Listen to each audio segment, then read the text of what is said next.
Marfa died the 13th of November, 1571, 15 days after her wedding, 12 days after poisoning apparently began. Ivan's response revealed everything.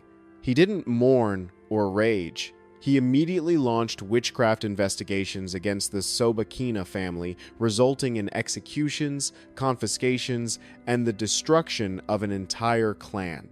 A Venetian diplomat wrote, "The Tsar has found a new method for dealing with families who gain too much influence through marriage.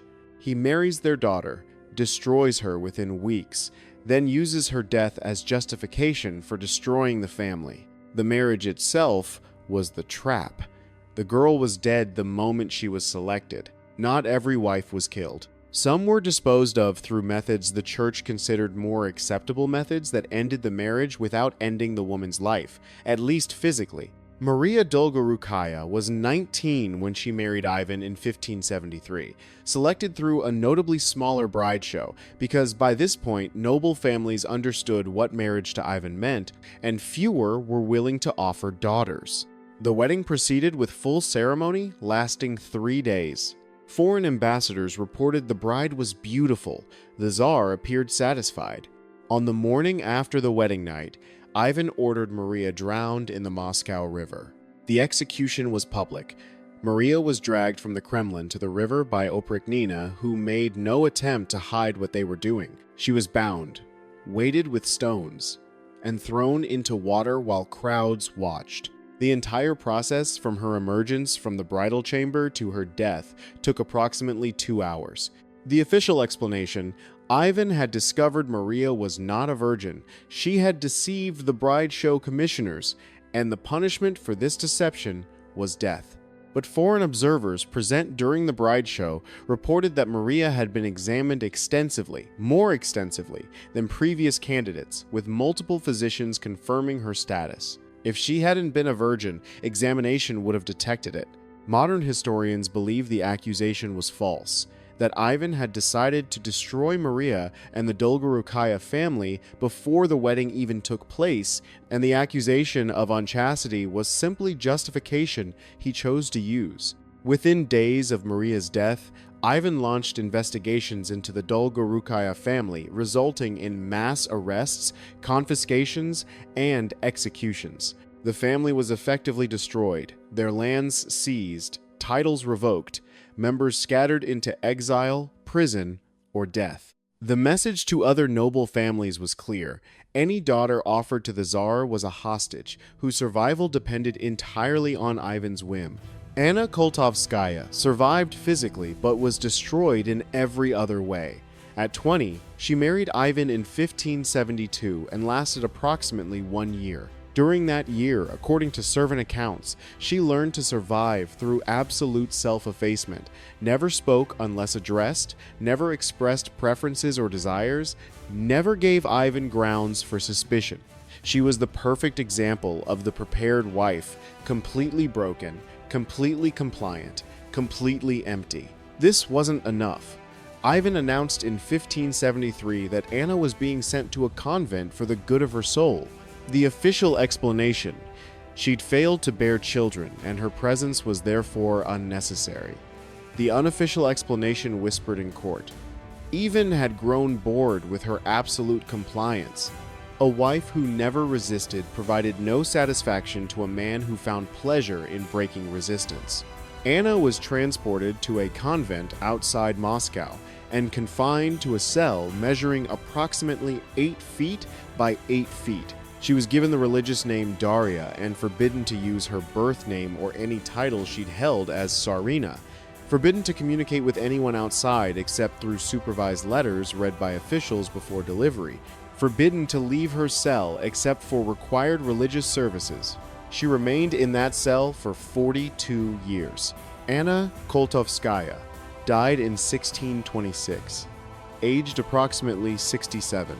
She had spent 42 years in a space the size of a modern prison cell, forbidden to speak of her past, forbidden to contact family, forbidden to exist as the person she'd been. Convent records describe her final years. Sister Daria no longer speaks except in prayers. She no longer recognizes visitors. She sits in her cell and rocks and sometimes makes sounds that might be weeping or might be something else. The physicians say her mind has gone. We believe she went to a place inside herself many years ago and simply never returned. This was the alternative to death. This was what Ivan considered mercy.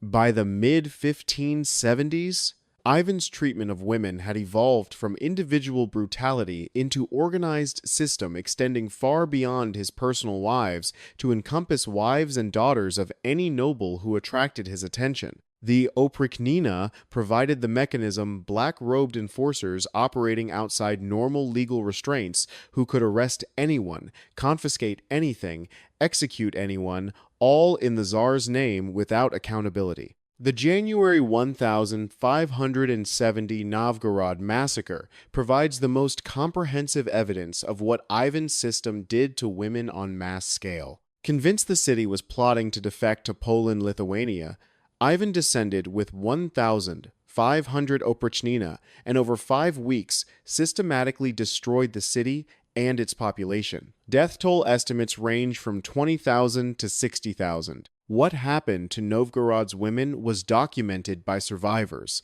in terms historians have largely chosen not to translate or publish fully. Oprichnina would enter households, arrest men, and gather women and children for processing. Some were killed immediately by drowning the frozen Volkhov rivers. Ice was cut with holes, and women pushed through, while others waited on ice watching those ahead disappear into black water, knowing they would follow within minutes. Some were kept alive for what records call entertainment. The details aren't explicitly recorded, but fragments make the nature clear. A German merchant who escaped wrote, "The soldiers in black took women into houses and did not emerge for many hours. The sounds that came from those houses I cannot describe. When they emerged, the women did not emerge with them. Some women were kept as prizes distributed among oprichnina as rewards, transported to estates where they served as what documents call household captives, neither quite slaves, quite wives, nor quite servants, existing in a category created specifically for women seized during operations with no rights and no recourse." Modern forensic analysis conducted by Russian scientists between 1963 and 2004 provided physical evidence for what historical sources long suspected. The exhumations revealed arsenic and mercury poisoning in multiple wives' remains at levels consistent with deliberate, repeated administration over extended periods. Anastasia Romanova, Ivan's first wife, whom he genuinely seemed to love, showed arsenic concentrations, suggesting she too may have been poisoned. Marfa Sobakina's remains showed higher levels consistent with more aggressive poisoning over shorter period. Maria Temryukovna's degraded remains showed patterns consistent with chronic poisoning over her 8 years of decline. These forensic findings transformed historical understanding. What might have been dismissed as paranoid illness or psychological breakdown can now be identified as premeditated murder disguised as natural illness or divine judgment. The Tsar was killing his wives deliberately, systematically, over extended periods that maximized suffering while minimizing evidence of his involvement. Modern psychologists analyzing Ivan's patterns recognize systematic intimate partner abuse with institutional support. The elements are consistent across every case: selection of vulnerable targets through bride shows designed to find women who could be broken efficiently, establishment of absolute control through isolation from support networks, installation of fear through unpredictability, destruction of identity through systematic denial of agency, use of witnesses to implicate others in abuse while normalizing treatment. Approximately 90% of Ivan's wives and known intimate partners died prematurely, were confined to institutions, or disappeared under circumstances suggesting violence. This percentage is statistically impossible to attribute to coincidence. It represents the outcome of a system designed to destroy women efficiently with minimal accountability. The ideology that made Ivan's treatment of women possible, the reduction of women to instruments, the equation of abuse with order, the classification of their destruction as governance rather than murder, persisted in Russian autocracy for centuries after his death. It influenced how czars treated their wives and nobles treated theirs, creating a template for institutional misogyny that survived until the 20th century and arguably persists in modified forms today. When you hear the name Ivan the Terrible, remember Marfa Sobakina, 19 years old, Tsarina for 15 days, poisoned on her husband's orders. Remember Maria Dolgorukaya, 19, drowned the morning after her wedding night. Remember Anna Koltovskaya, who spent 42 years in an 8-foot cell. Remember the women of Novgorod, the thousands drowned in frozen rivers, the ones whose names were never recorded. They were not statistics. They were not historical footnotes.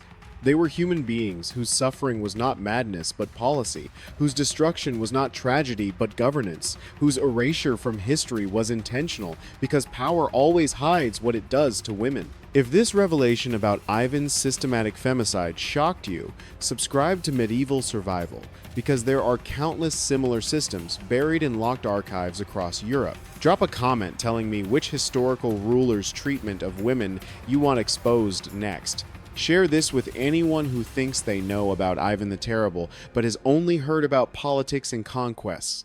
The women were real, the suffering was real, the system was real, and they deserve to be remembered.